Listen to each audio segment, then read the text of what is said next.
अब जो 12 को चेक आपका अजय का मिला था वो आपको 17 को आपने जमा करा दिया बैंक में, तो 17 को जमा करा दिया तो मैं सीधा लिख रहा हूँ डेबिट साइड में जो आएगा टू चेक इन हैंड के नाम से एंट्री होगी और बैंक कॉलम में आप 25,000 रुपये लिख दो।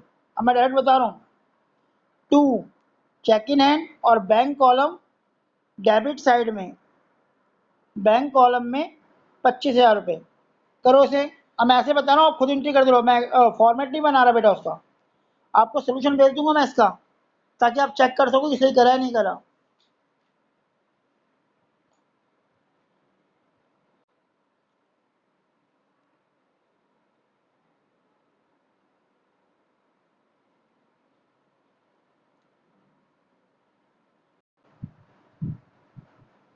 क्रेडिट साइड में बैंक चार्जेस 500 रुपये बैंक कॉलम, क्योंकि बैंक के चार्जेस हैं।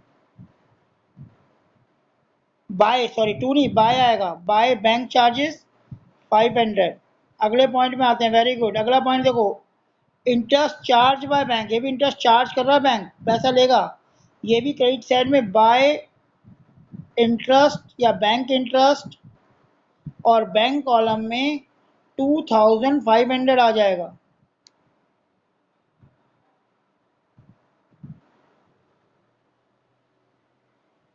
लिखो by bank interest bank column, क्योंकि पैसा कम हो गया।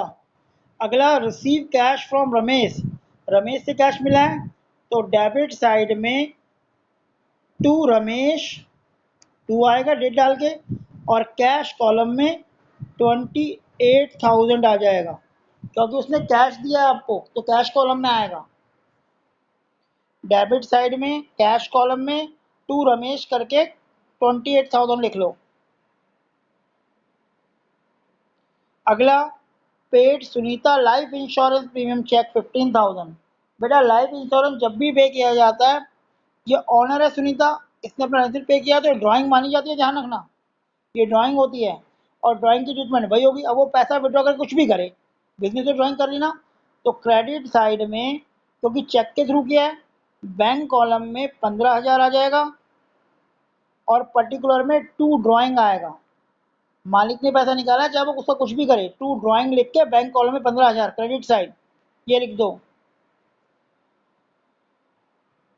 जमा कराओगे लास्ट एंट्री देख लो, तेरा deposit deposit the bank entire balance retain 5,000 in business, 5,000 आप ऑफिस में छोड़ोगे, बाकी सारा बैंक को जमा कराओगे। तो उसके लिए क्या करते हैं, हम कैश और बैंक कॉलम का पहले बैलेंस निकालेंगे।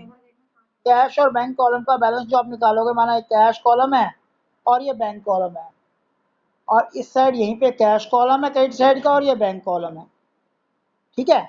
यहाँ का जो टोटल आएगा मैं आपको बता देता हूँ, इसका टोटल आ रहा है, वो आ रहा है 148,000, और यहाँ पे एक एंट्री 80,000 की है केवल, बाकी कोई एंट्री नहीं है कैश कॉलम में यहाँ पे।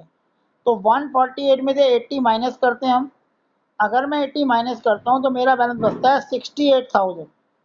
तो इसका मतलब यहाँ पे बैलेंस CD लिख के 5,000 लिखोगे पहले, और इसके ऊपर 5,000 माइनस कर दो, बचा कितना 63, वो 63 बैंक के नाम से काउंटर एंट्री होगी, यहाँ बैंक और इस साइड टू कैश 63,000 करा क्या हमने इसका टोटल किया, वो 148 आया, इधर केवल 80,000 था, 148 से 80 माइनस किया तो 68,000 बचा।